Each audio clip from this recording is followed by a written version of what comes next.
Welcome back, ladies and gentlemen, to the SCG 25k Team Trio event. My name is Will Hall, better known on the internet as the Will Hall EXP, and I am joined by the one and only Jarvis Yu, and we're going to bring you the modern seat this round. So we're going to go, it's a time walk match, so we're going to play it back to you now. We're going to go down to the table and see it. It is going to be Golgari Yawgmoth versus Rakdos Scam, two of the more favored decks in the format currently, I would say. A lot of players kind of moving towards these. Jarvis, what's your thoughts on these?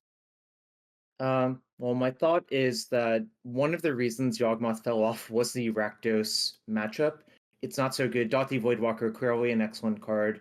I'm not sure how much the new cards in Yawgmoth have changed that, but my suspicion is not enough to move the needle enough. So it means we've got to move around. We've got to change out Blood Artist. We've got to pit in sort of Cutthroat because that gets around the one ring. Obviously, that's quite relevant in a lot of the meta currently. But both these decks playing Orcish Bowmasters. That's quite the new card that both these decks have picked up. I'm trying to see if there's any rings in either of these deck lists. I don't see. Oh no, there's 2 rings over in the Yawgmoth list. So I think this is going to be from the European RC top 8 that happened recently. Only 2 weeks ago, I think, or no, I see in the qualifier a couple weeks ago. That sounds right to me. There's been a bunch of versions of this deck floating around. Mostly Zerk has been playing some number of the One Rings in the deck. Generally, I think it's a good angle for it to have access to, and actually probably does improve you versus Rakdos Scam to some degree. But the major issue is you have to remove Dothy Voidwalker before your deck really does anything. It's just too difficult otherwise. Yeah, no, I've been on the seat on Elliot's seat multiple times here, where I get my big explosive draw, and then they just go Dolphy Voidwalker into a Fury, and my game plan's completely gone. But one card that does help shore that up is this card here, Grist hitting the battlefield. Obviously, this is going to come with a couple of counters. We're going to get in a bit of chip damage first, and then we're either going to make ourselves a token, or we're going to tick it down and get that Dolphy Voidwalker off the battlefield. Looks like that's the route we're going to go. We're going to get rid of the Might. Gain a little bit of life in that, we gain 2 life once it does it. Do we gain 2 life? Is that how's the layering effect there work? No. So what happens is you minus Grist, the ability starts resolving. Well, actually, I'm not sure, but I will trust Elliot on this because Elliot's also a level 3 judge.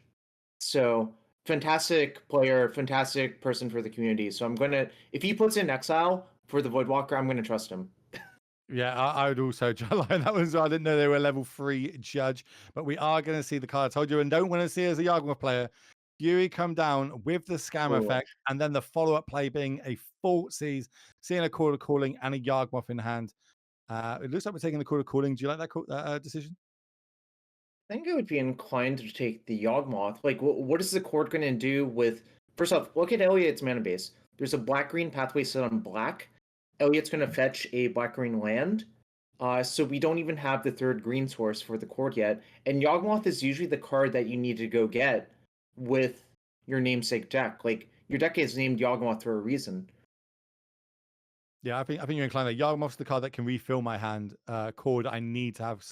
Either a lot of land or a bit of a board presence to be able to cast that. But we'll see how that plans out for Kane here. I'm getting confirmation from chat that apparently no life is gained. The Might is exiled due to the Dolphy Voidwalker ability being on the stack. So it's almost like the level 3 judge knows what they're talking about.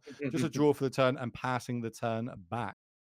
And one thing, this Fury in itself, great card. Even better when you scam it back. Even better with a +1/+1 counter, and then it's got double strike on it as well, so it's going to close his clock down real quickly. And one thing that Yawgmoth needs to be able to get the combo element going is its life total. As we see a follow-up now, it is going to be another big... Is it Titan? Is that what these are coming under? The this and Uro? Yeah, are they card type Titans? I believe they're card type Giant, but let me check. I'm looking as well. Elder Giant, you're correct. You are all over this good stuff. So basically, when Primeval Titan came out, people were like, "Oh, I'll name Titan." I'm like, "That's not a creature type. You have to name Giant."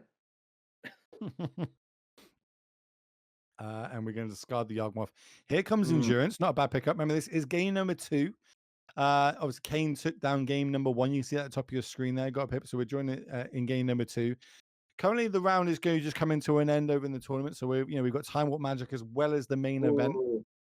You love to see it. Colony Garden buys a turn versus that Fury. Might as well attack because, I mean, you're not going to block with Endurance. That is true. Yeah, the Colony Guns one we used to see it in the early iterations of this deck because it helps things like Cord. It's another thing for Yawgmoth to sacrifice, etc. It does have the downside of coming into play taps though. And on the other side, on Kane's side, Yawgmoth can be a bit weak to Blood Moons at times, especially if you get to Fury down all the little creatures. Here comes a Terminate. That's going to get the 0/1 plant token off the battlefield, and we're going to crack across for another 8 points of damage, dropping Elliot down to 3. Big draw step. I think Grist is probably the best draw step. Yeah, I'm inclined to say maybe Bowmaster gives you 2 blockers for the price of 1 here. And okay, this is one we haven't spoke about yet. The Delighted Halfling. So there's 3 kind of big cards from the Lord of the Rings set that we've seen impact these formats, Legacy, Modern, quite heavily. And one is the Orcish Bowmaster. The other one's obviously the One Ring. I would say kind of in third place might be Delightful Halfling. A lot of this, it's kind of the 1-drop mana dorks to go to in a lot of decks. Talk me through that one and your thoughts on it. Halfling, I think, generally is better in the 4C Omnath decks, but the reason it's adopted in this deck is that it's a mana dork that doesn't die to Ren 6, which I think is kind of a big deal. And I think making your One Ring or Yawgmoth uncounterable obviously is worth a lot. It's in Yawgmoth as well. Like I've been using it. I can also put a -1/-1 counter on it without it dying. Yep. So I can kind of get like an extra trigger that way if I do have to kind of go for the resource route with one of my Yawgmoths. But it's not going to live. It's gone straight to the graveyard here. It's going to jump in front of the big scary Fury, and then just the Wall of Roots going to come down. Normally quite a good blocker, being a 0/5. Not too good against a 4/4 double striker. No, Elliot, I think, is just treading water at this point and hoping his opponent doesn't draw anything. Even a untapped land for Kane would be a problem here because that would be able to activate Hive of the Eye Tyrant, which is a 3/3 menace. Here comes the 0/1 plants. Let's go. It's another one on the battlefield here. Another chump blocker. Kane looking for some sort of removal spell or land. Very good position to be in, right? Here comes the land, fetch, attack, and that is going to sure it up 2-0 to Kane. So that was a really quick backup feature match for you all. If you're just tuning in, welcome. Where have you been? We've got all day. This is round number 1 of the SCG Team Trios event. 25K on the line all weekend long. Me and Jarvis, we're taking you through the morning shift. We're going to pass you back to Anu. He's going to fill a bit of downtime, give you info what's going on. So we'll speak to you all shortly.